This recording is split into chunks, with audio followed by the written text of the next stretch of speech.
Gente, coisa importante. Coisa importante gravar.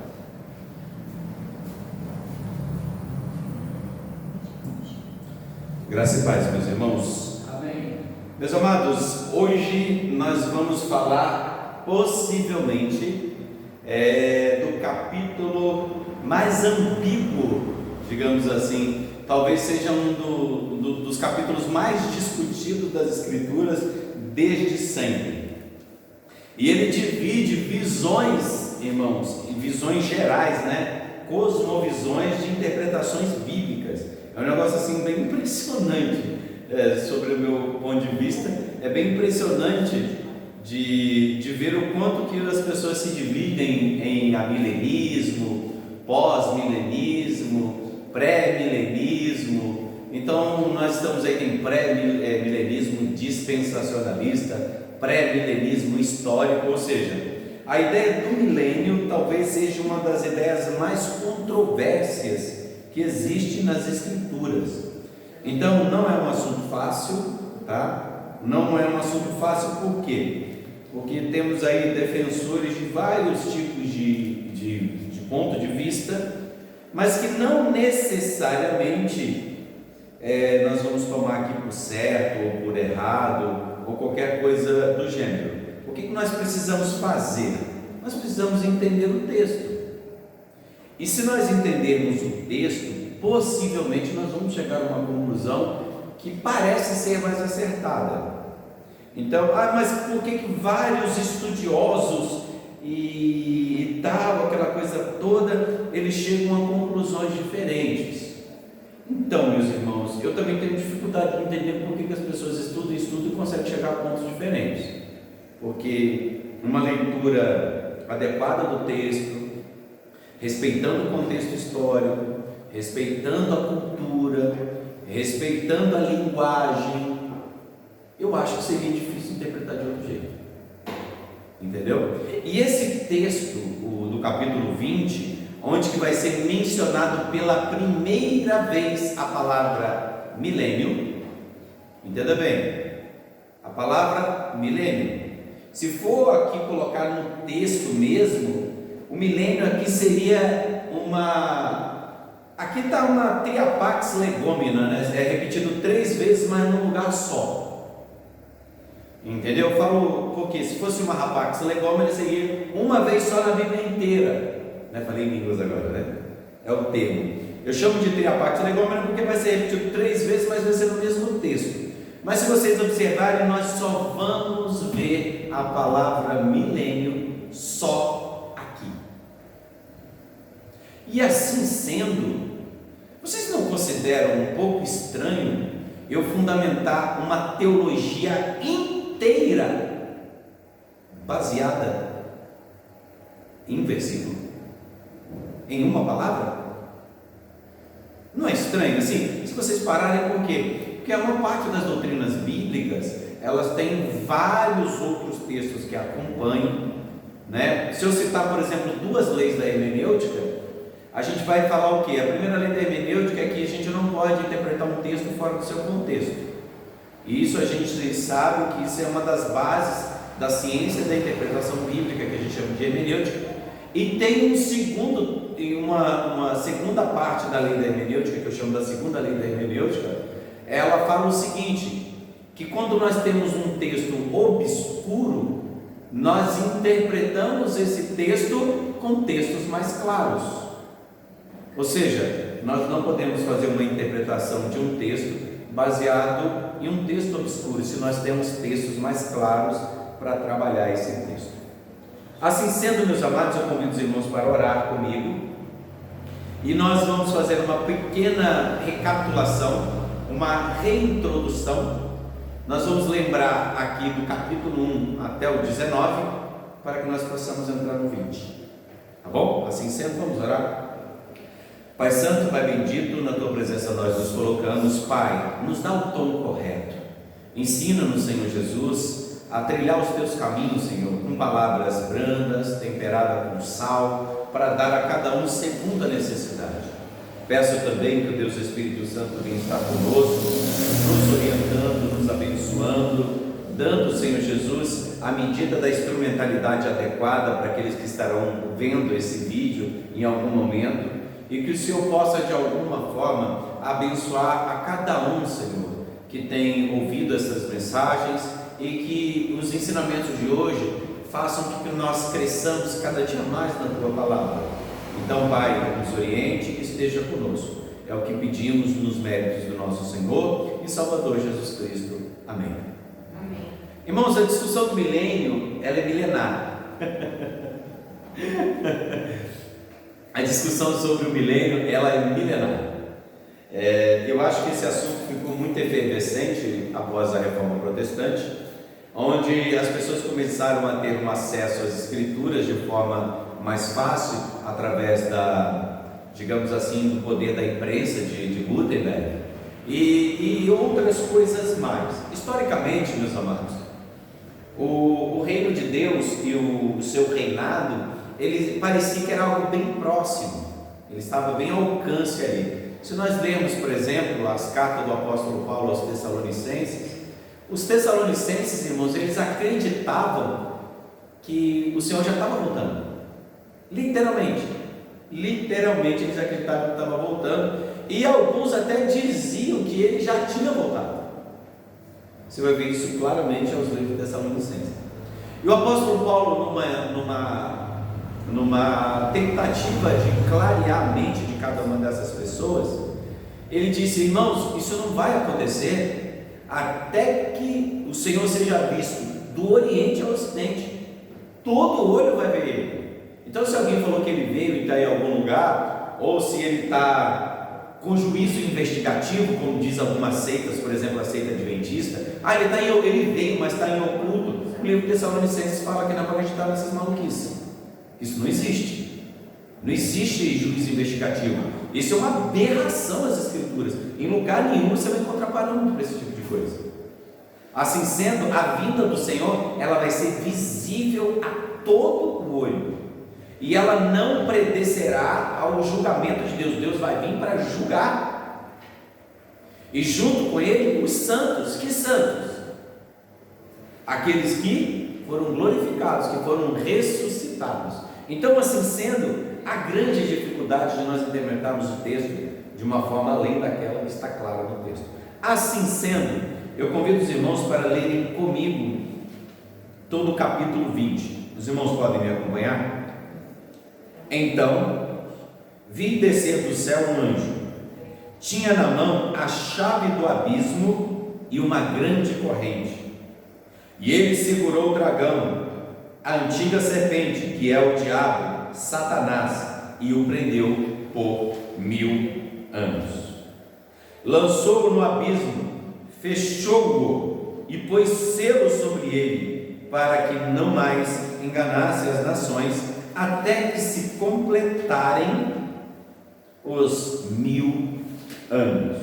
Depois disso, é necessário que ele seja solto pouco tempo. Vi também tronos, e nestes sentaram-se aqueles dos quais foi dada a autoridade de julgar. Vi ainda a alma dos decapitados por causa do testemunho de Deus, bem como por causa da palavra de Deus, tantos quantos não adoraram a besta, nem tampouco a sua imagem, e não receberam a marca na fronte e na mão, e viveram e reinaram com Cristo durante 1000 anos. E os restantes dos mortos não reviveram até que se completassem os 1000 anos. Esta é a primeira ressurreição. A palavra-chave aí, tá? Essa é a primeira ressurreição. Bem-aventurado e santo é aquele que tem parte na primeira ressurreição. Sobre esses, a segunda morte não tem autoridade. Pelo contrário, serão sacerdotes de Deus e de Cristo, e reinarão com ele por 1000 anos. Quando, porém, se completarem os 1000 anos, Satanás será solto da sua prisão, e sairá a seduzir as nações que há nos 4 cantos da terra, Gog e Magog, a fim de reuni-las para a peleja, e o número dessas é como a areia do mar. Marchar então pela superfície da terra e sitiar os acampamentos dos santos e a cidade querida. Desceu do céu, porém, fogo do céu e as consumiu. O diabo, o sedutor deles, foi lançado para dentro do lago de fogo e enxofre, onde já se encontraram não só a besta, como também o falso profeta. E serão atormentados de dia e de noite pelos séculos dos séculos. Vi um grande trono branco, e aquele que nele se assenta, de cuja presença fugiram a terra e o céu, e não se achou lugar para eles. Vi também os mortos, os grandes e os pequenos, postos em pé diante do trono. Então se abriram os livros, e ainda outro livro, o livro da vida, foi aberto. E os mortos foram julgados segundo as suas obras, conforme o que se achava escrito nos livros. Deu mar os mortos que neles estavam. A morte e o além entregaram os mortos que nela havia, e foram julgados um por um, segundo as suas obras. Então a morte e o inferno foram lançados para dentro do lago do fogo. Esta é a segunda morte, o lago de fogo. E se alguém não foi achado escrito no livro da vida, esse foi lançado para dentro do lago de fogo. Bem? Facinho de entender, está bem tranquilo aí. Então, nós, primeiramente, irmãos, vamos fazer uma introdução a tudo que foi dito até agora. Eu queria, digamos assim, calçar a rua pela qual nós vamos caminhar essa noite, tá? E eu calçaria essa rua que nós vamos andar, primeiramente, lembrando qual é o estilo do Apocalipse. Ou seja, o livro de Apocalipse não é uma cronologia histórica, no sentido de ser uma linha que caminha entre 1, 2, 3, 4 e 5. Ela não é uma seção de acontecimentos cronológicos, mas ela é uma sucessão de acontecimentos paralelos e progressivos.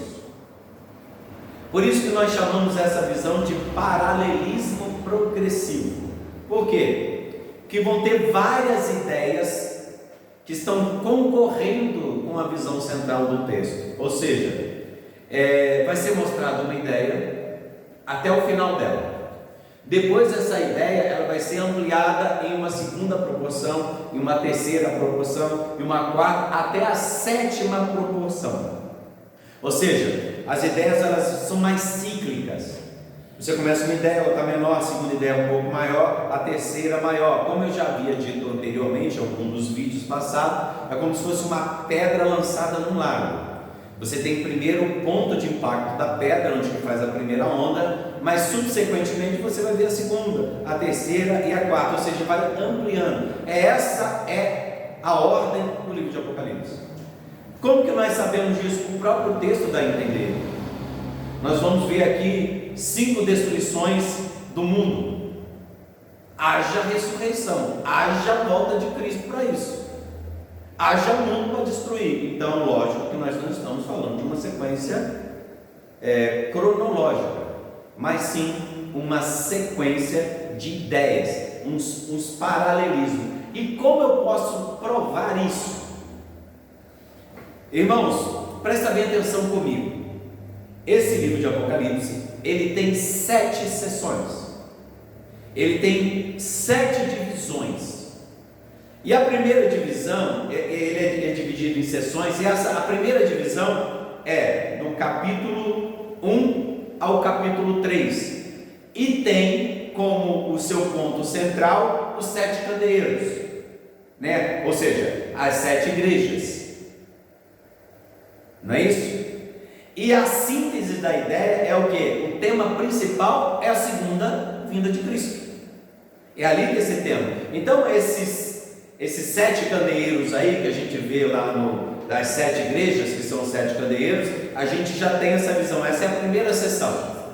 Logo depois, irmãos, da segunda sessão, vem o que? Os 7 selos, que são do capítulo 4 até o capítulo 7. Ali você vai ver o ciclo completo, a volta de Cristo, o juízo final, tudo certinho.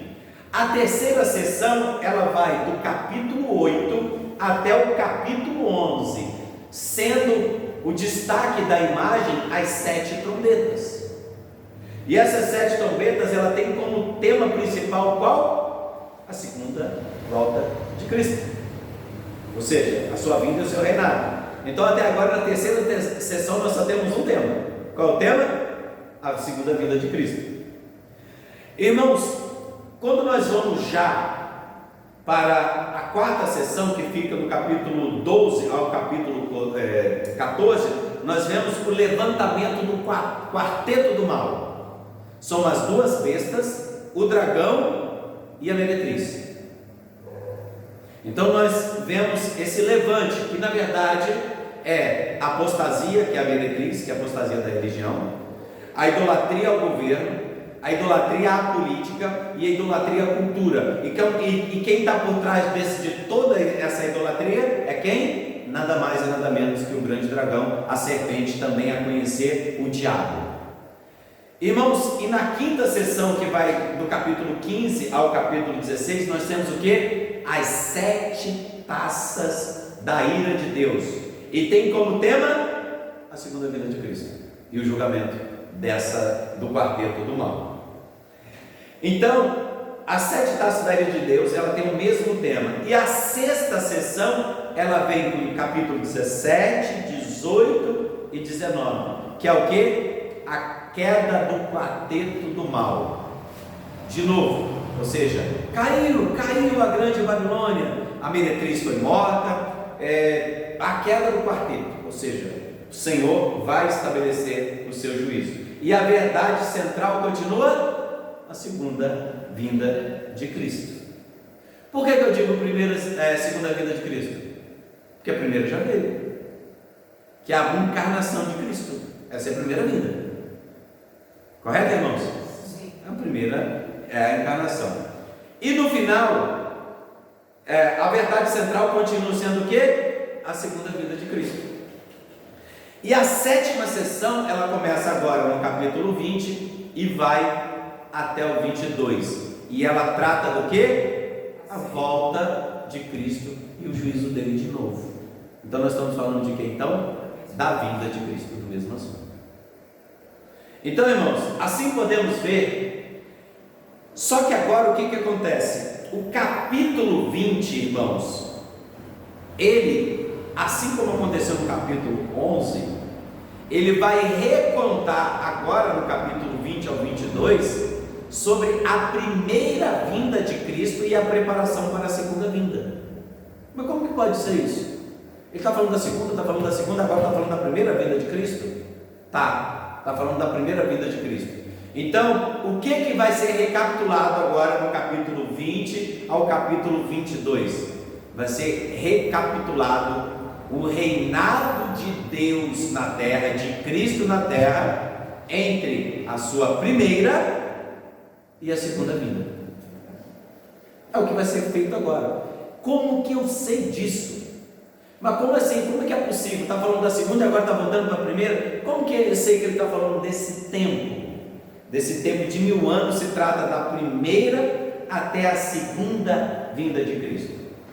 Isso já aconteceu no texto do livro de Apocalipse. Se você ler, por exemplo, o capítulo 11 de Apocalipse, você vai perceber que o capítulo 11, ele fala da volta de Cristo, da segunda volta de Cristo.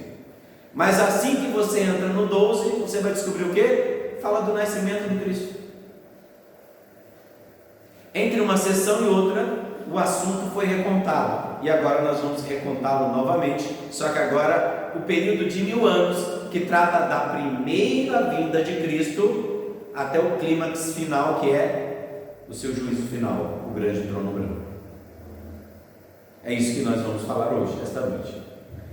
Irmãos, olha só. Vamos falar sobre milênio. Vamos fazer uma introdução para a gente falar de milênio. Por que o milênio, ele não pode ser um milênio literal? Eu sei que irmãos, por exemplo, a nossa corrente teológica, nós somos assim chamados de amilenistas. O amilenismo, ele deve ser entendido como a palavra propõe a se dizer. Tem outro nome, gente, teológico, mas ele é desse tamanho assim, ó. Então, o pessoal, numa tentativa de ofender essa visão teológica, eles criaram esse nome amilenismo. A palavra a é um prefixo grego de negação, dizendo que nós não acreditamos no milênio. Isso não é verdade. Nós acreditamos no milênio, tá? Então, amilenismo, se fosse, digamos, linguisticamente falando, significa que a gente não acreditava no milênio, mas não é isso. Nós acreditamos no milênio como o livro se propõe a apresentar o milênio. Irmãos, o diabo, ele tem 7 cabeças, 10 chifres e uma coroa na cabeça, literalmente falando? Não, né? Nunca teve, né? A igreja hoje, na verdade, o que nós estamos vendo não é igreja, é um candeeiro pegando fogo? Não, a igreja é igreja, mas temos um candeeiro que representa ela, né? A Babilônia que caiu é a Babilônia de Roma? Não, mas ela representa a Roma e seu governo. A meretriz, ela é literal ou ela é a igreja que engana e que usa as pessoas que estão à sua volta para ganhar dinheiro e enganar o povo? É isso? Não, né? O falso profeta, ele é uma besta? Ele pode ser um besta, mas ele não é a besta, né? Então vocês percebem que toda essa linguagem, ela é simbólica, ela é uma imagem, ela é a imagem de uma coisa que aponta para o real. Então, assim sendo, obedecendo tudo isso, as 7 igrejas da Ásia Menor, na Ásia Menor só tinha 7 igrejas, irmãos. Aí o que a gente vai fazer com a igreja de Colossenses? O que a gente vai fazer com a igreja de Filipos, que era a capital da Ásia Menor? Como é que a gente vai fazer? Essas igrejas não existem? Não tem nada para elas? Isso significa então que o 7 era simbólico. E nós temos os 7 vezes. Nós temos 49 palavras 7. Então, se vocês perceberem, o que nós estamos falando aqui então? De que é extremamente simbólico os números. Então, irmãos, todos os números que aqui estão, irmãos, vai ser salvo só 144 mil pessoas? Então, assim sendo, a primeira pergunta que eu vou falar: por que só o 1000 tem que ser literal?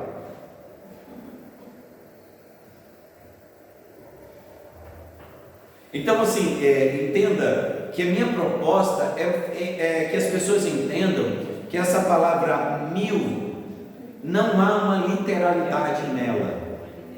Mas assim, o que nós podemos aprender com esse número 1000? Irmãos, nós falamos aqui da isopsofilia, né, que é uma espécie de gematria grega, e nós falamos também da gematria hebraica, que é a relação dos números e os seus símbolos, né? Ou seja, o 7 representa a perfeição da questão espiritual, né? O número 4 significa muitas vezes o número de homem. Por exemplo, 40 dias no deserto, ele tem um multiplicador que é o 10. Então 40 significa que é o que? Uma provação humana. Moisés sofreu 40 anos no deserto. Jesus jejuou por 40 dias e foi tentado. E Moisés subiu ao monte e ficou lá 40 dias. Então você vai ver que o 40 ele tem uma representação simbólica. Por exemplo, os 10 mandamentos. Você tem, por exemplo, os 10 mandamentos, que é a totalidade da lei para o homem. É o 10. E a compensação, o 10 também, ele pode representar o juízo de Deus sobre o povo. Como, por exemplo, as 10 pragas do Egito. Então, isso nós chamamos de gematria, a representação numérica das coisas. E o 10 sempre foi um multiplicador. Que, por exemplo, você vai ver o que? As 12 tribos de Israel, e depois você vai ver os 12 apóstolos. Vocês vão perceber que o número 12 aí é um agrupamento que representa a igreja em sua totalidade. Então você vai ver no livro de Apocalipse, 12 vezes 12, 144. correto? 12 vezes 12 dá 144. Por que 1000? Porque 1000 representa a totalidade, que é 10 ao cubo, ou seja, altura, profundidade e largura, ou seja, ele é a totalidade do mundo conhecido. Sim. No caso do milênio, quer dizer um espaço de tempo entre a ressurreição de Cristo até a volta de Cristo. Até a volta de Cristo. Esse é o milênio. Ele é representado pela encarnação de Cristo e a sua ressurreição até a volta dele. Por quê, irmãos? Porque o número 1000, ele é um múltiplo de 10 ao cubo. Ou seja, você multiplica a profundidade, você multiplica a largura e você multiplica a altura. Essa é uma representação espacial. Você já ouviu falar em 3D? Como que é enxergar em 3D? Enxergar a coisa toda no total. Não é isso? 3D não é isso? O 3D ali significa ao cubo. Você está vendo o que? A altura, você está vendo a largura e você está vendo a profundidade. Então, dentro da gematria, essa gematria hebraica, que é muito característica, esses hebraísmos que nós encontramos aqui no livro de Apocalipse, nós vamos ver esse múltiplo de 10, que é altura, profundidade e largura, que chega a ser 1000. Por isso que o número de salvos são 144 mil. Por quê? Porque eles vão ser salvos em sua altura, em sua profundidade, em sua largura. Nós temos 144 multiplicado por 1000, 144 mil. Ou seja, salvo em todas a sua essência, tanto a igreja que representa o Antigo Testamento, quanto a igreja que representa o Novo Testamento.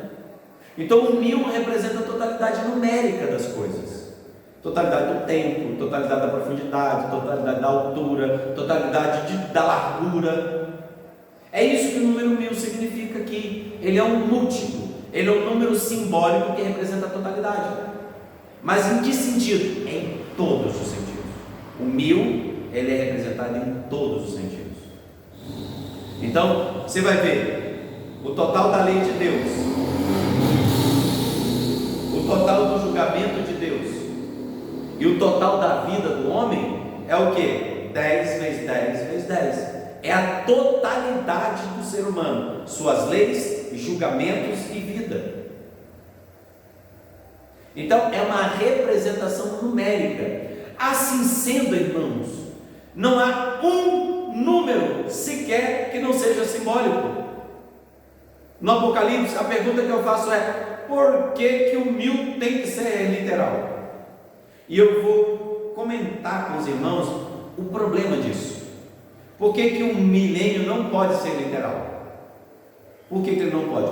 Vamos lá. Primeiro, eu já falei, a gente não encontra nenhum lugar nas Escrituras, seja no Evangelho, seja na carta, seja nas epístolas, seja nos livros proféticos, nas cartas pessoais, não existe nenhuma referência ao milênio nos Evangelhos ou em qualquer outro lugar, nem no livro de João. Então, se é uma coisa tão importante, tão distinta, por que não é mencionado em lugar nenhum na Bíblia? Provavelmente por não ser algo literal, mas sim algo simbólico. E outra coisa que nós temos que entender, irmãos, a Bíblia ela fala de um reino espiritual e não literal. Por que não pode ser literal? Porque você vai ter, o primeiro problema, uma proeminência de quem? Do povo de Israel, dos judeus. Aí você vê o apóstolo Paulo, você vê Cristo, você vê os apóstolos dizendo que não há nenhuma distinção entre judeu e cristão. A Bíblia toda, o Evangelho todo trabalha para aproximar o gentio e o judeu e fazê-lo virar uma nação só, para chegar no milênio e separar tudo de novo? Distinguir. Ó, vocês são da laia dos gentios, a laia do judeu, é eles que vão governar. Não é isso que a Bíblia nos ensina.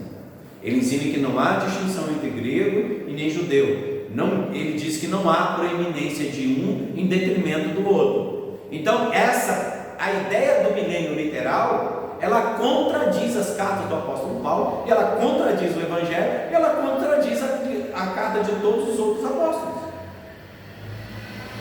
Então não dá. A não ser que a Bíblia está começando a se contradizer, então fica um pouco mais complicado. E isso ainda não é a coisa mais berrante, se você for parar para pensar, tá? Porque olha só, a ideia de governo terreno contradiz o conceito paulino de um só povo e dá proeminência a judeus, introduz de uma forma arbitrária a diferença entre judeus e gentios.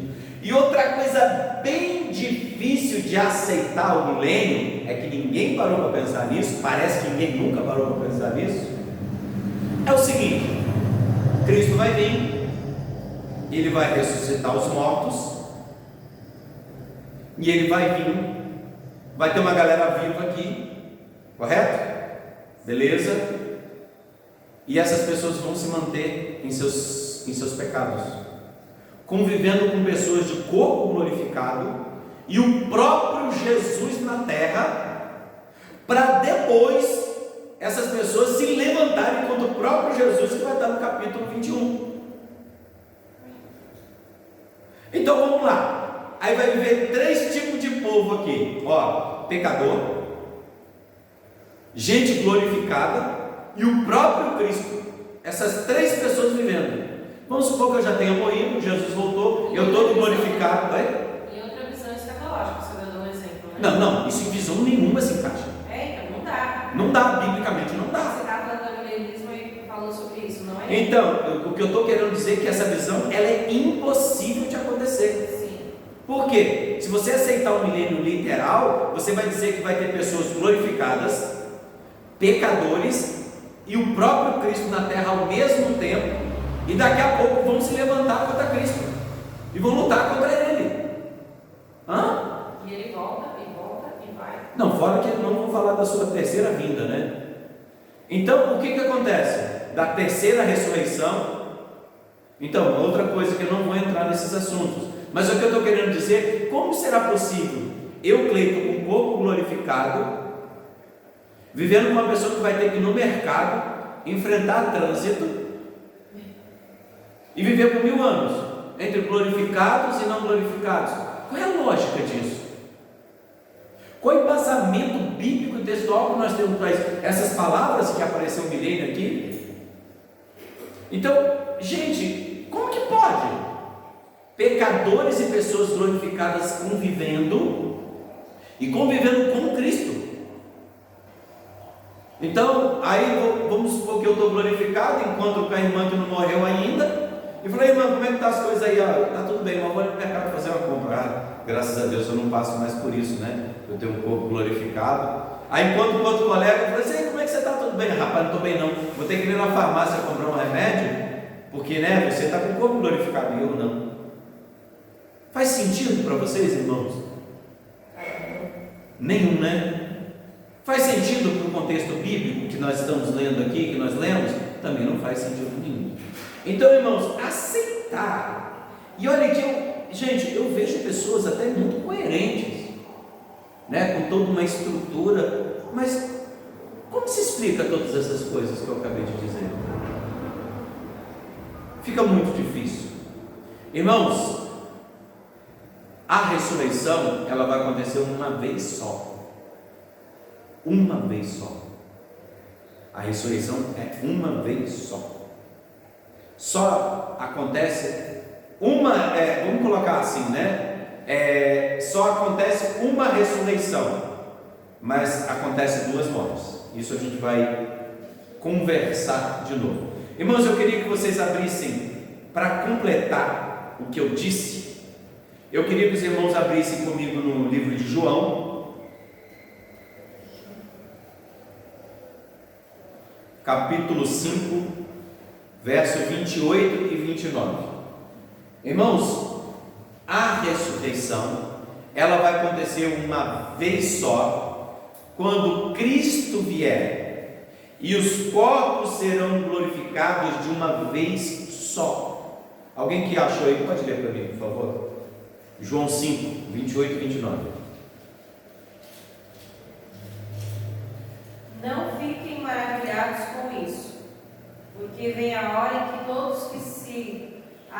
nos túmulos ouvirão a voz dele e sairão. Os que tiverem feito bem para a ressurreição da vida, e os que tiverem praticado mal para a ressurreição do juízo. Então, o que nós temos aqui? Uma só ressurreição. E uma para fazer o quê? Para viver em santidade com Cristo. E a outra ressurreição é para quê? Juízo. Para o juízo. Então, o que eu estou querendo dizer, irmãos? Há uma só ressurreição. Morte haverá duas, mas haverá uma só ressurreição. Aquele que morre duas vezes vive uma. E aquele que morre, daqui a pouco a gente vai entrar nisso aí, está bem complicado, vocês vão entender depois. Vamos lá. Então, irmãos, para tanto, depois de eu fazer toda essa introdução e explicar o texto, agora nós vamos deixar o texto falar por si só. A pergunta que eu faço: é possível, meus amados, que a ressurreição, a vinda de Cristo, a sua parousia, vai haver gente aqui que não está ressurreto? Não. Então, o milênio, ele se torna impossível. Vocês entenderam? Tem outra forma de explicar isso, irmãos?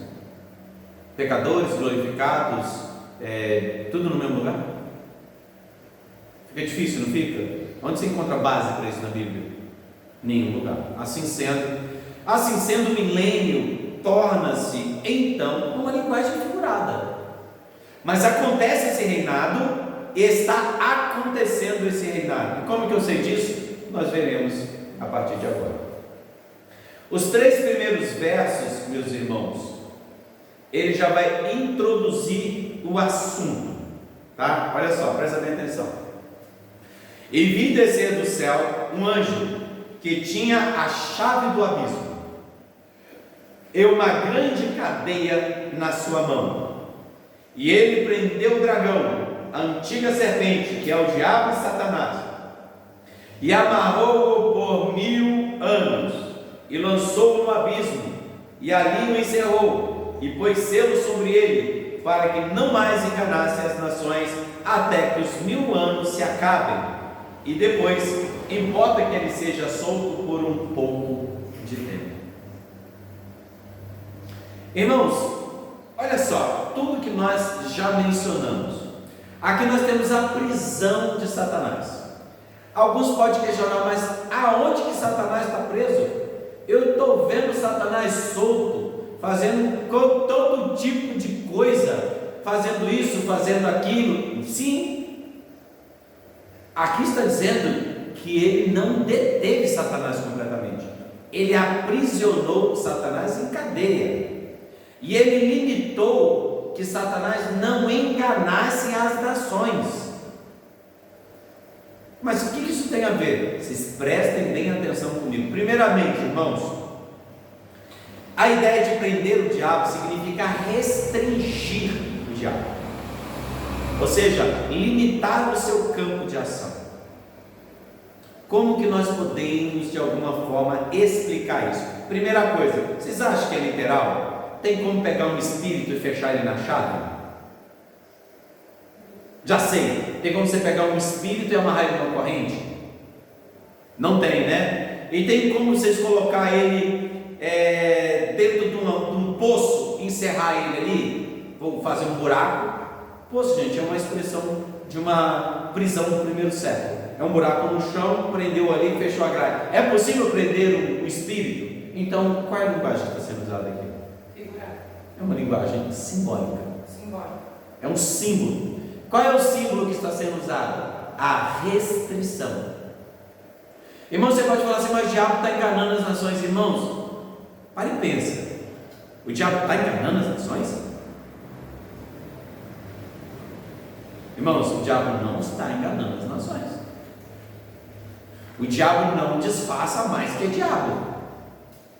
Os falsos profetas, eles não estão enganados. Eles estão fazendo por conta própria. Eles estão mentindo, tirando dinheiro do povo, usando a religião para enganar as pessoas. Enganar em qual sentido? Enganar é para atrair eles com engodo, com armadilha. Porque a pessoa que vai na igreja por causa de dinheiro, ela não está indo buscar Deus, e ela não está enganada quanto a isso.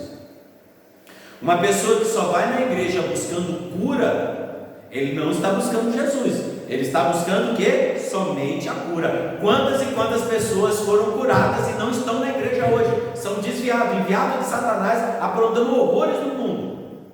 Por quê? Porque buscaram um benefício, não buscaram Cristo.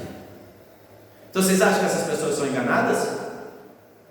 Você acha que essas pessoas que estão nas igrejas universal todo dia entregando 10 para ganhar 30, dando 30% do dízimo para ganhar 300%, essas pessoas estão enganadas?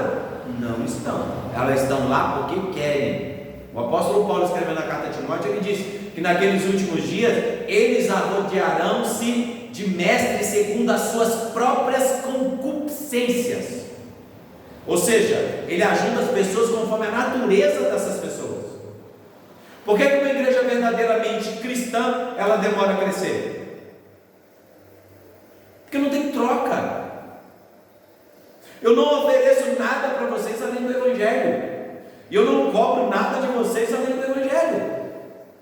E se vocês quiserem vir aqui, se não for para buscar Cristo, vocês não vão achar nada além disso aqui. Não vai ter campanha, não vai ter dancinha, não vai ter show, não vai ter venda de nada aqui. Então aqui você não vai achar isso. Então, irmãos, o diabo, ele não engana mais as nações. Essas pessoas, elas já receberam a marca da besta na sua fronte e na sua mão. Ela faz a vontade do diabo, mesmo que às vezes elas pareçam ser crentes, mas elas não são. Então, irmãos, olha só. Então, o que nós temos que fazer aqui, irmãos? Olha só. Esses 3 versículos é o símbolo para a restrição do diabo. Irmãos, esse texto ele é um pouco obscuro, porque você vai ver aqui, ó. Ele foi preso com a chave do abismo, tá? Ele foi preso em cadeias. Irmãos, ser preso em cadeia significa ser preso em corrente. Alguém que está preso em corrente realmente está preso? Ou ele tem um limite? Ele tem um limite. O limite é qual? O tamanho da corrente. Então, se você me prender com uma corrente de 10 metros, quanto que eu posso andar? 10 metros. Na verdade, eu posso andar 20, né? Posso andar 10 para lá e 10 para lá. Então, se eu tiver uma corrente de 10 metros, eu posso andar 20. Ele está limitado. Ou seja, a ideia aqui não é dizer que o diabo está incapacitado. O inimigo ele não está incapacitado, ele está limitado. Mas você tem algum embasamento bíblico para isso? Irmãos, Jó falou assim, você está vendo lá, Jó, o próprio Deus, né, deu testemunho de Jó. O diabo não gostou desse testemunho e falou assim, você vê lá, meu amigo Jó, ele é assim, pessoa íntegra e tal. O próprio Deus, pensa no nível de Jó, o próprio Deus dá o testemunho de Jó. O que o diabo disse? Mas também, né, é igual aquele invejoso miserável, né, mas também assim, né, é fácil. O senhor faz isso, faz aquilo outro. Aí o que Deus falou? Então vai lá, toca. E chegou a um ponto em que ele falou, mas se eu tocar na saúde dele, ele falou, toca, mas o seu limite é até aí. Ou seja, o diabo, eu gosto de usar essa expressão, ela é um tanto polêmica, mas o diabo, ele é o diabo de Deus. Por quê? Porque ele está limitado até onde Deus permite que ele vá. Por exemplo, Faraó tinha uma limitação. Faraó só podia ir até onde Deus permitia que ele ia. E você vai ver diversos desses acontecimentos. Então, esses 3 primeiros versículos, você vai ver, prendeu o dragão, a antiga serpente, que é o diabo e Satanás, e amarrou ele por 1000 anos. Ou seja, o Senhor restringiu ele. Mas aí fica muito difícil. Eu acho que não dá para ser assim e tal. Eu ainda prefiro acreditar que o diabo está solto, porque ele está falando de quando o diabo vai vir, enfim. Então, irmãos, vamos lá. O que eu disse sobre a lei da hermenêutica? Que quando nós temos um texto complicado, o que nós temos que fazer? Temos que ir à luz a textos mais simples. Ou seja, como que eu posso provar então que Satanás está preso nesse período da igreja? A primeira evidência que eu posso dar, que a prisão de Satanás começou quando Cristo, depois da encarnação, da sua morte e a sua ressurreição, o diabo está preso desde ali. Como que eu posso provar que ele está ali e que ele vai ser só solto próximo do último momento da vida de Cristo? Como que eu sei disso? A gente vai começar mostrando alguns textos. Então, já que esse texto está meio obscuro, então nós vamos lançar a luz de textos mais claros que estão falando do mesmo assunto. Vamos lá. Primeiramente, eu queria que vocês vissem comigo Mateus 12, 29. Eu quero que alguém acha e já lê alto. Mateus 12, 29.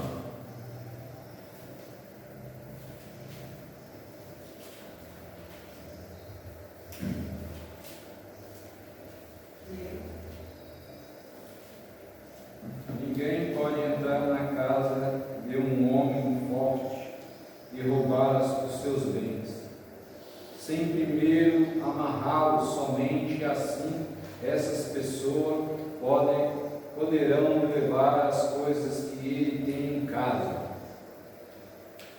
Vocês vão notar essa linguagem que o próprio Jesus usa.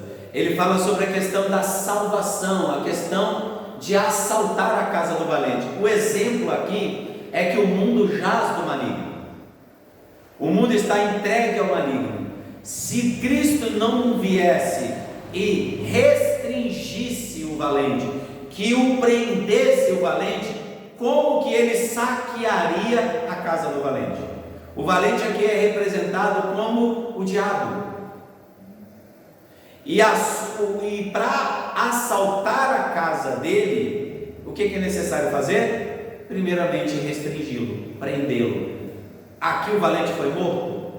Não, ele foi preso por um tempo. Para quê? Para que os bens dele fossem pegos, para que fosse despojado. Se vocês lerem o contexto, vocês vão perceber que é isso. Cristo ele está colocando que quando ele veio, ele restringiu o valente, e que agora ele está salteando, ele está roubando as almas de Satanás para ele. Ele está roubando os cativos de Satanás para ele. É esse o contexto que nós encontramos aqui em Mateus 12, 29. Mas será que é isso mesmo, pastor? Você não está inventando, não? Lucas 10, 17 e 18.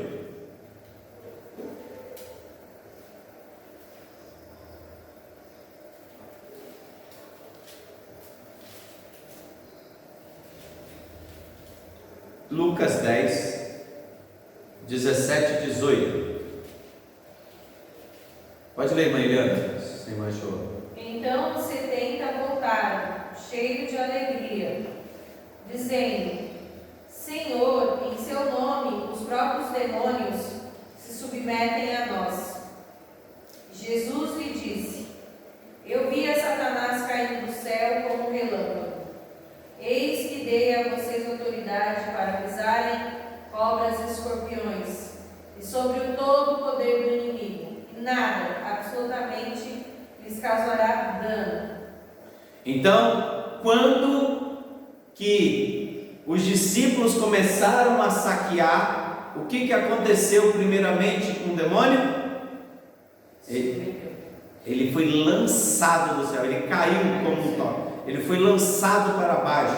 Para quê? Para que os seus discípulos tivessem autoridade. Então, Satanás foi restringido de seu poder para que os demônios se submetessem aos discípulos de Jesus. Então, vocês vão entender que isso ainda vai ter uma proporção maior ainda. João 12, do 31 ao 32. Agora ele vai falar bem mais claro a respeito desse texto.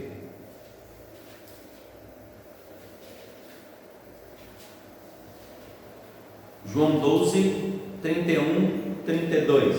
Aquele que achou já pode ler.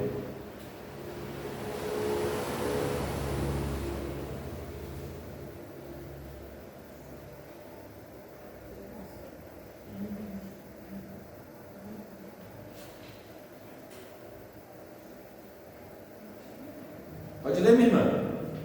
Pode ler? Está com vergonha, Ana Graça? Leia alto então, já que a senhora está com vergonha, leia bem alto. João 12, 31, 32. Leia, minha irmã. Chegou o momento de este mundo ser julgado, e agora o seu príncipe será expulso. E eu, quando for levantado à terra, atrairei todos a mim. Opa! Isso está bem claro. Irmãos, presta bem atenção no que esse texto está dizendo. Olha só, chegou o momento de julgar esse mundo. Quem é que vai julgar? Cristo. Quando que ele vai julgar?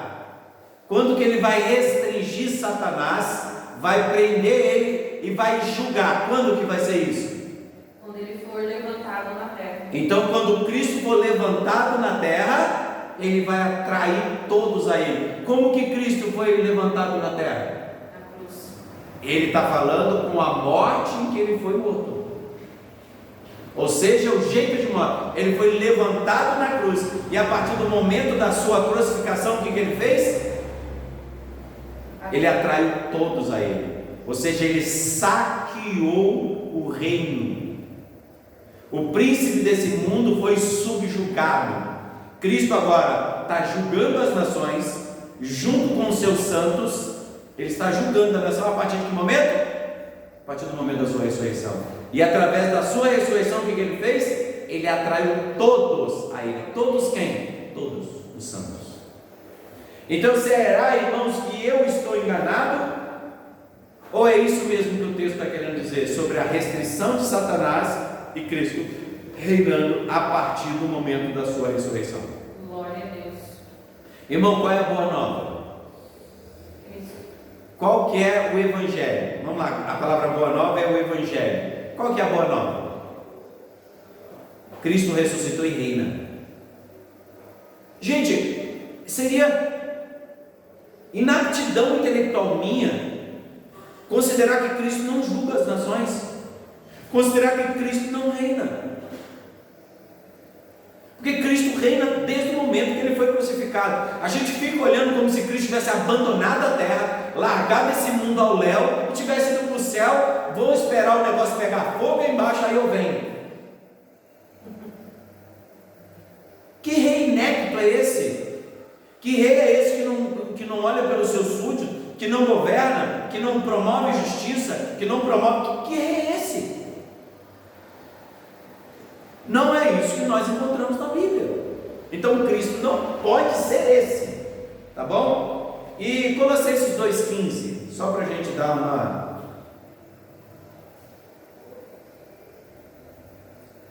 Colossenses 2,15, Mariana, a senhora já pode ler.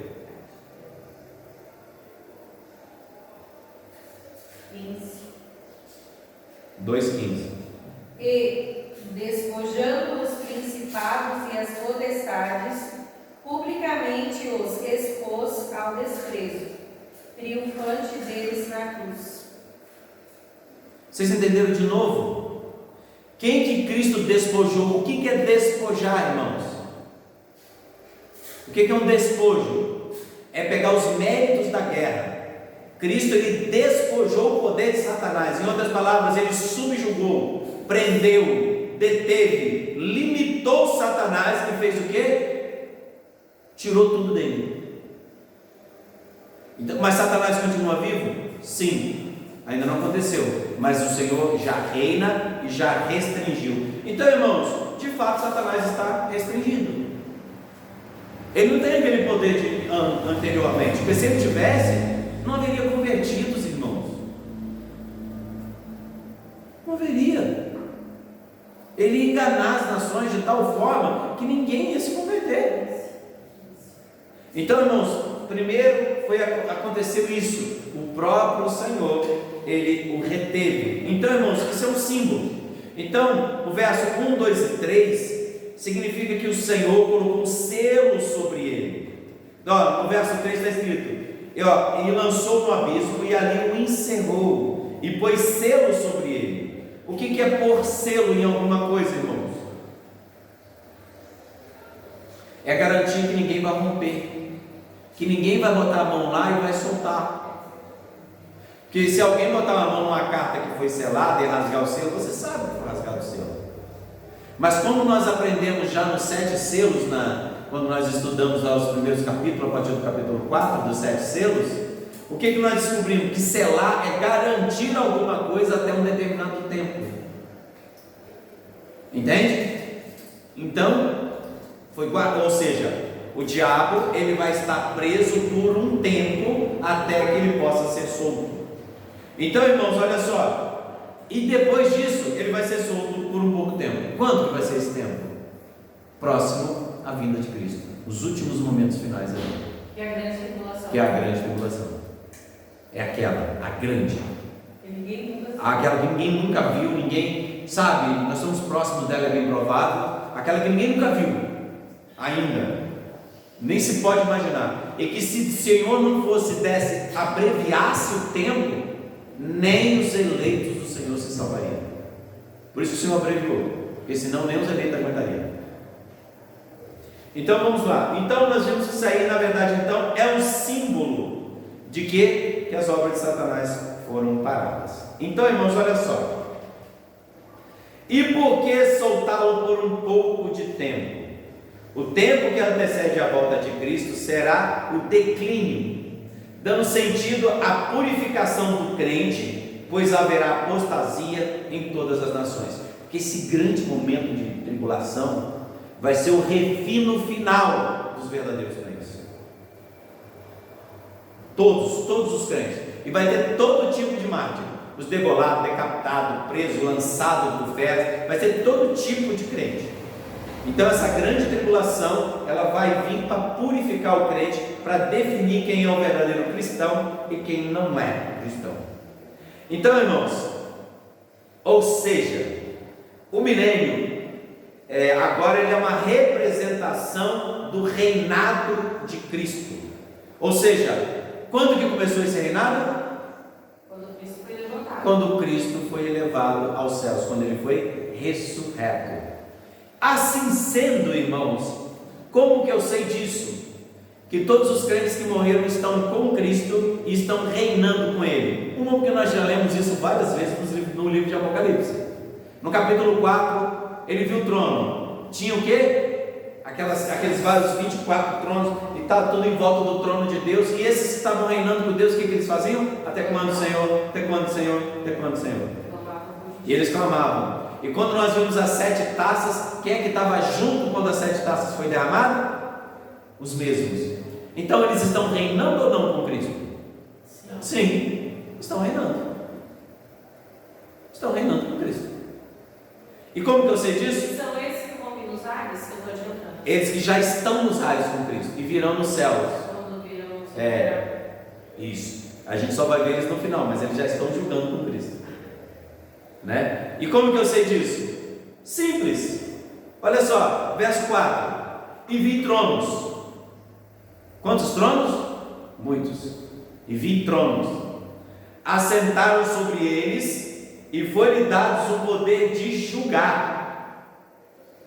E vi quem? As almas daqueles que foram degolados pelo testemunho, decapitados ou degolados pelo testemunho de Cristo e pelas palavras de Deus, e que não adoraram a besta, nem a sua imagem, e não receberam sinal em suas testas, nem nas suas mãos, e viveram e reinaram com Cristo durante 1000 anos. Que fosse literal, né? Jesus já tinha que ter vindo, né? Se fosse literal, irmãos, outra complicação, se fosse literal esse reinado, teria que ter havido aquela tal ressurreição que eu disse para vocês, e esses glorificados estariam convivendo junto conosco. Não, nesse sentido que foi desde a ressurreição dele contados 1000 anos. Sim. Tipo, 1000 anos literais contados, 1, 2, 3, 4. Não é porque é um período de tempo e já se passaram mais de 1000 anos, né, irmãos? então isso que eu falei. Aí se fosse nessa outra visão aí que você... Ainda viria esse milênio. Aí Jesus tinha que Vir primeiro para inaugurar esse milênio. Reinar 1000 anos e ia acontecer aquela revolta contra ele, contra os que estão junto com ele no trono, contra os glorificados, contra os ressurretos. Que aí que fala que é a guerra agora. Isso, é a guerra do Armagedon, de Gog e Magog, e aquela conversa toda. Ou seja, Das duas testemunhas, tudo, aquela mistura toda. Então eu acho que tem alguma coisa errada aí. Olhando agora parece muito estranho, né? Depois que a gente entende o texto, né? Tinha que ser outro mundo, né? Porque Cristo vai vir para cá. Mas não seria esse. 1000 anos para poder fazer alguma Então, coisa. mas não seria esse 1000 anos, não seria esse mundo, já seria o 4 ou 5, porque ele já foi destruído umas 4, 5 vezes. Então, haja terra para refazer, haja gente para ressuscitar, haja gente para morrer. Morreu todo mundo, daqui a pouco aparece gente de novo. E Deus destruiu todos, aí aparece gente de novo. Aí Deus veio, destruiu o fogo, veio, consumiu e morreu todo mundo, e daqui a pouco tem gente de novo. Então, a interpretação não pode ser cronológica e nem literal. Entende? Sim. Por isso que a gente está falando de uma leitura paralelista, que ela vai recontando a história com mais detalhes. E desprova, né? Você fez a introdução aí, você veio falando desde o primeiro capítulo. Até o Ela último. se reconta, né? Ela se recontando, Ela vai dividindo em se sessões. complementando. Exatamente. Então, assim sendo, fica difícil. Então, olha só: vi tronos e assentado sobre ele foi dado o poder de julgar. E vi as almas daqueles que foram degolados pelo testemunho de Cristo e pelas palavras de Deus, e não adoraram a besta, nem a sua imagem, nem receberam o sinal da testa, nem suas mãos, e viveram e reinaram com Cristo durante 1000 anos. Que esse povo está. Então, aí vocês percebem que as almas, quando morrem, irmãos, elas estão onde? Primeiro, elas não estão dormindo, Estão com Cristo. elas estão com Cristo. E quem está no tormento? E ela reina com Cristo. Então ela já está com Cristo e reina com Cristo. Todas essas almas que morreram com Cristo. Todos que estão em Cristo estão lá com Desde o do bom Abel, entendeu? Até hoje, todas as almas salvas estão diante do trono. Por isso que é incontável o número de pessoas que estão lá. É como a areia do mar. Esses são os números dos santos, que são em todas as eras, em todos os tempos. Todos os salvos estão com Cristo e reinando com Ele. E nós vamos perceber isso. Aí Por quê? A gente não sabe se a gente vai ser aqueles que vai vir junto também, ou se vai encontrar Cristo. Né? Exatamente. A dúvida nossa é, mas de qualquer forma nós vamos haver uma ressurreição para nós. Mesmo os vivos, os corpos serão glorificados. Sim. Vai haver uma mudança de estado natural.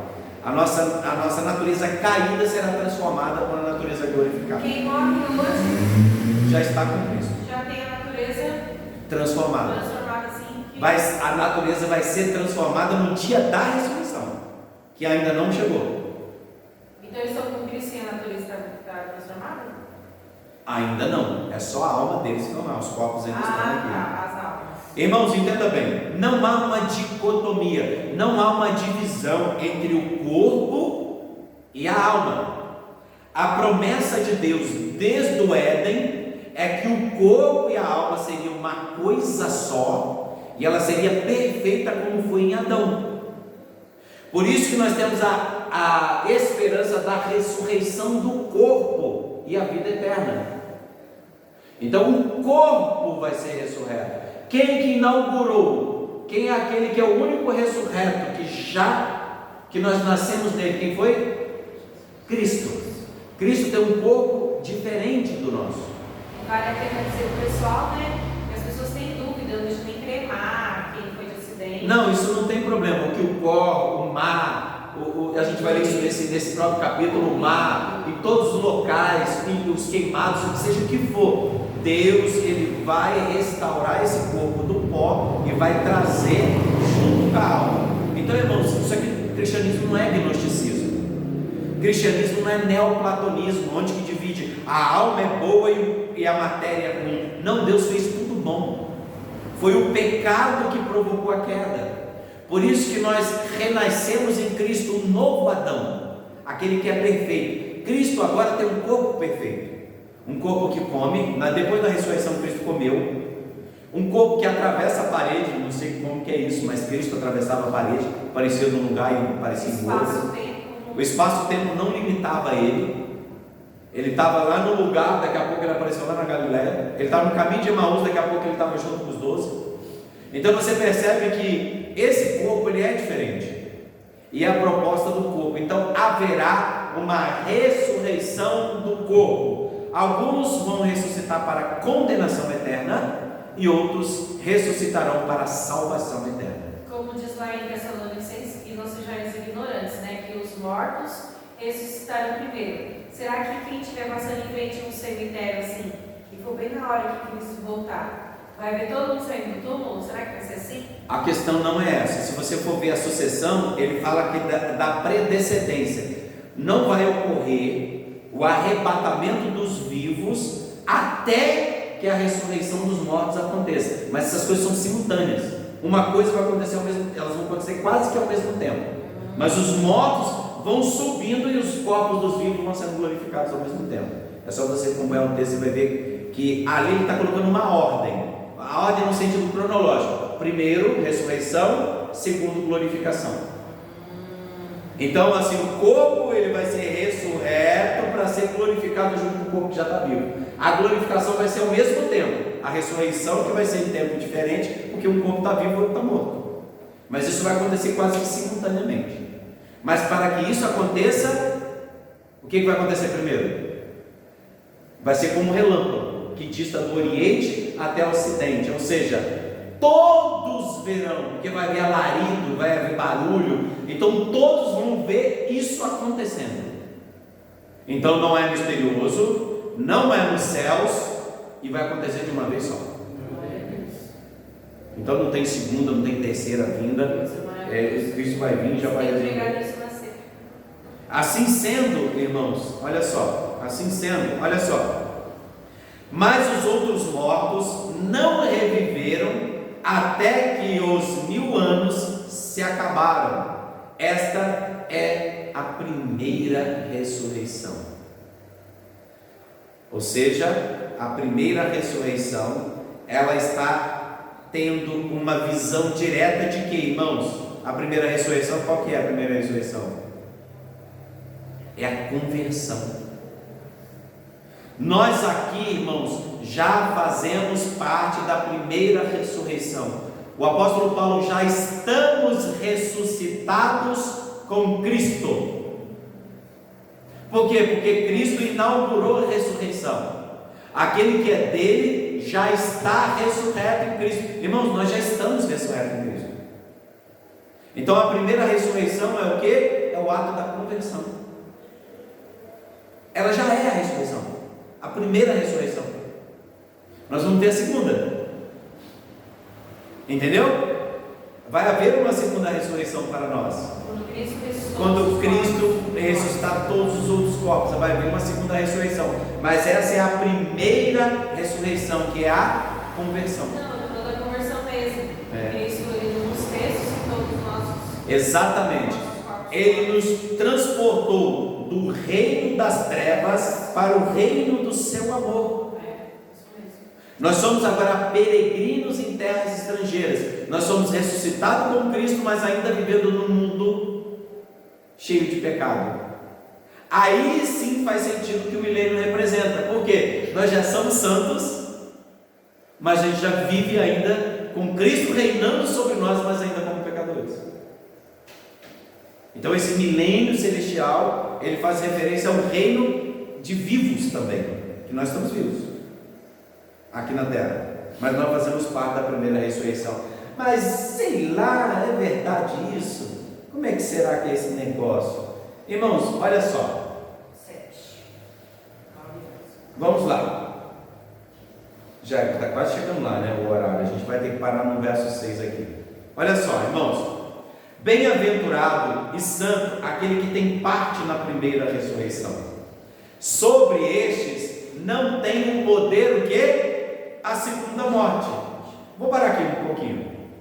Bem-aventurado aquele que tem parte na primeira ressurreição, porque sobre estes a segunda morte não tem poder. A pergunta que eu faço para vocês hoje, que já ressuscitou com Cristo, você que já renasceu em Cristo Jesus, a morte tem poder sobre vocês? Não. A morte não tem poder sobre mim. Tragada foi a morte pela vida, a vida que é Cristo. Ou seja, aquele que tem parte na primeira ressurreição, a morte não tem mais poder sobre ela. Engraçado, irmão, sabe por que é isso? Os cristãos do primeiro século, quando foram perseguidos, quando foram mortos, quando foram degolados, foram decapitados, quando eles morreram, eles faziam o quê? Roma tem poder sobre você. Vocês não têm. Tragada foi a morte pela vida. Assim como o meu Senhor ressuscitou e vive eternamente, assim eu também vou ressuscitar e viver com Ele eternamente. Então, a morte não tem poder sobre aquele que já ressuscitou. Por isso que o milênio não pode ser literal. Ele está falando do reino que Cristo já reina hoje com os santos que morreram, mas ao mesmo tempo reina sobre nós que ainda estão vivos. E nós que fazemos parte da primeira ressurreição, a morte não tem mais poder sobre nós. Lindo, né, gente? É uma bênção. Então, olha só: mas serão sacerdotes de Deus e de Cristo, e reinarão com Ele durante 1000 anos. Então, quem morre uma vez, ressuscita 2 vezes, espiritual e fisicamente. Vocês entenderam, irmãos? Quem morre uma vez, nós morremos para os nossos delitos e pecados. Nós morremos uma vez, mas a gente vai ressuscitar 2. Porque nós já a nossa ressurreição aconteceu quando nós nos convertemos, e acontecerá quando Cristo voltar. Então, aquele que morre uma vez, ressuscita 2 vezes, espiritual e fisicamente. E mais aqueles que morrem 2 vezes é triste, né? Aquele que não faz parte da primeira ressurreição, ele morre 2 vezes. Ele morre aqui nessa vida, e ele vai ressurgir lá e vai morrer novamente, para a condenação eterna, para ser lançado no lago de fogo e enxofre, assim como as próprias Escrituras dizem. Então, olha só: mas eu posso provar isso, pastor? Acho que o senhor está inventando coisa. João 5, 24 e 25, eu vou ler. João 5, 24 e 25. Na verdade vos digo, quem ouve a minha palavra e crê naquele que me enviou, tem a vida eterna, não entrará em condenação, mas passou da morte para a vida.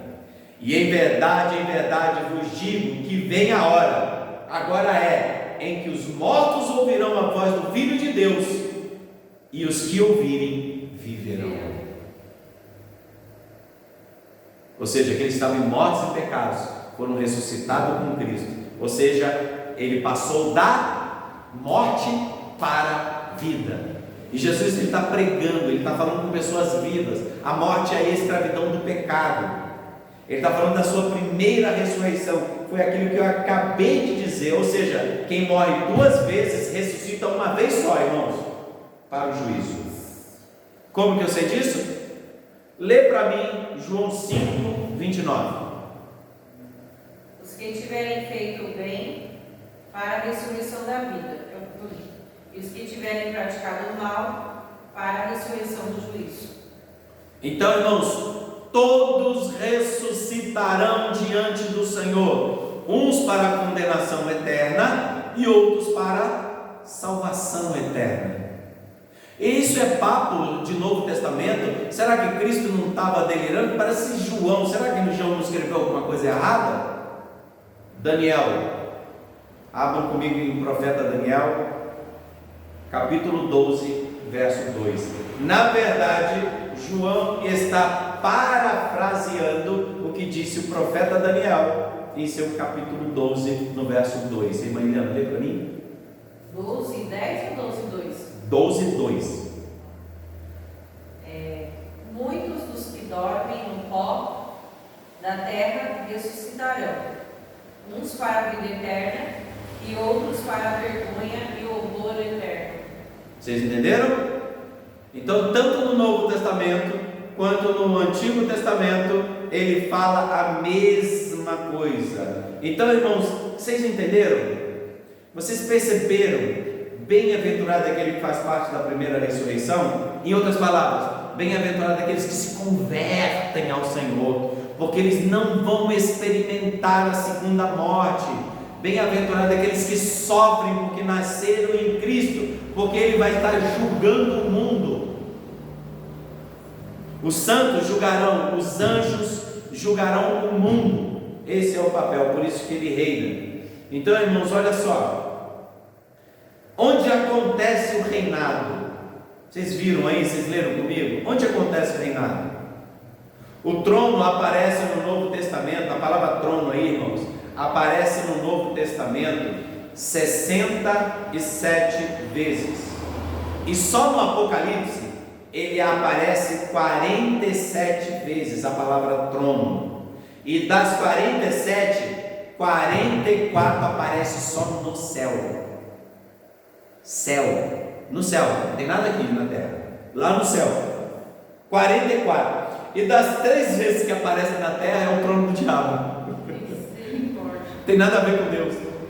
Então o julgamento milenar está acontecendo onde, irmãos? No céu, por enquanto está lá.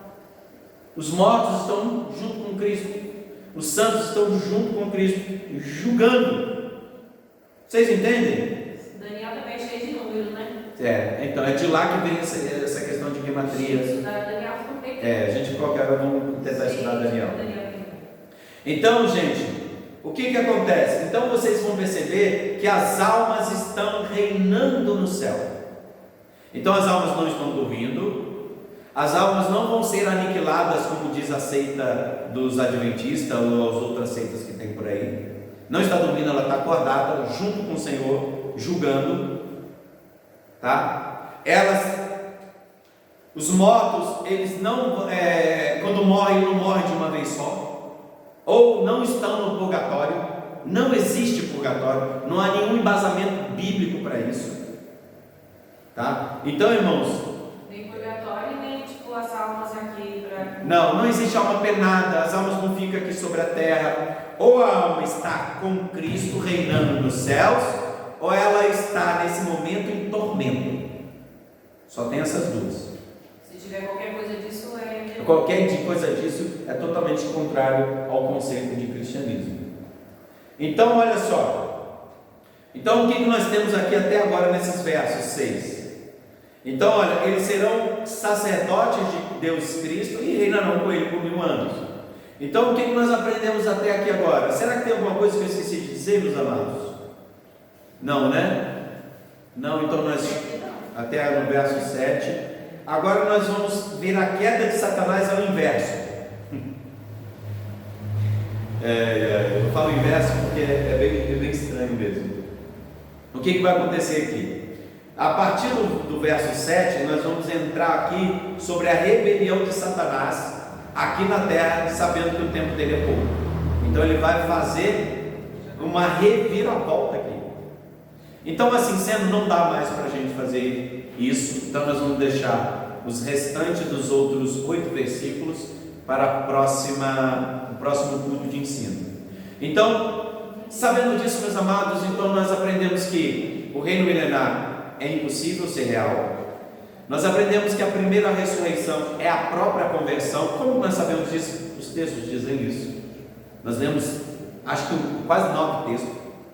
Satanás está restringido não na sua força total, mas na capacidade de enganar as nações. O evangelho pode ser pregado, não importa o quanto de perseguição, mas as pessoas são convencidas de quem Cristo é. Pelo próprio Espírito Santo, Satanás não consegue tirar esse direito deles. Na China não consegue, na África não consegue, no Afeganistão não consegue, entre os muçulmanos, xiitas, sunitas, eles não conseguem enganar. Irmãos, está havendo conversões em massa no Oriente Médio. Tem pessoas que nunca ouviram falar de Jesus Cristo, o próprio Espírito Santo está vindo falar com essas pessoas. Muitos testemunhos de pessoas, o próprio Cristo vindo falar com essas pessoas. Então vocês percebem que ninguém vai conseguir enganar esse povo. Por quê? Porque Deus prendeu Satanás. Ele está restringido. Assim sendo, aqueles que clamavam por justiça no capítulo 4, no capítulo 9 de Apocalipse, estão com Cristo agora no capítulo 20, reinando com Ele e julgando as nações, os vivos e os mortos. Mas Satanás vai ser solto, tá? Ele vai ser solto. Aí ele vai enganar todo mundo. Ele só não vai enganar os eleitos de Deus, mas ele vai vir para fazer aquele levante final, sabendo que tem pouco tempo que resta. Então nós vamos aprender isso no próximo culto de ensino. Convido os irmãos para ficarem de pé, nós vamos estar orando. Para tanto, eu vou pedir à irmã Eliana que encerre essa oração para nós, e nós nos vemos na próxima quinta-feira. Amém? Deus abençoe a todos que estão ouvindo e Deus abençoe a todos que aqui estão. Senhor, meu Deus, meu Pai, Senhor, não temos palavras para agradecer, Senhor, por esses ensinamentos preciosos, por ter aberto nossa mente, Pai, esclarecido, Deus, nosso coração, as tuas grandezas, ó Pai, ao qual tu deixaste nas Escrituras. Senhor, te pedimos que continue nos guardando, nos livrando de todo mal, e Senhor, que mais e mais nós venhamos aprender a tua palavra. Dai-nos uma noite abençoada, Senhor, cobre-nos com teu sangue, abençoando cada família, aqueles que não puderam ouvir, aqueles que estão aqui, o pastor, Senhor, guarda ele, cobre ele com teu sangue. Senhor, continua, Senhor, dando da tua sabedoria, dos teus ensinamentos, para que ele possa, Senhor, fazer a tua vontade, em nome de Jesus Cristo. Amém. Amém. Então, nesse momento, nós estamos encerrando o culto de ensinamento desta noite. Até a próxima.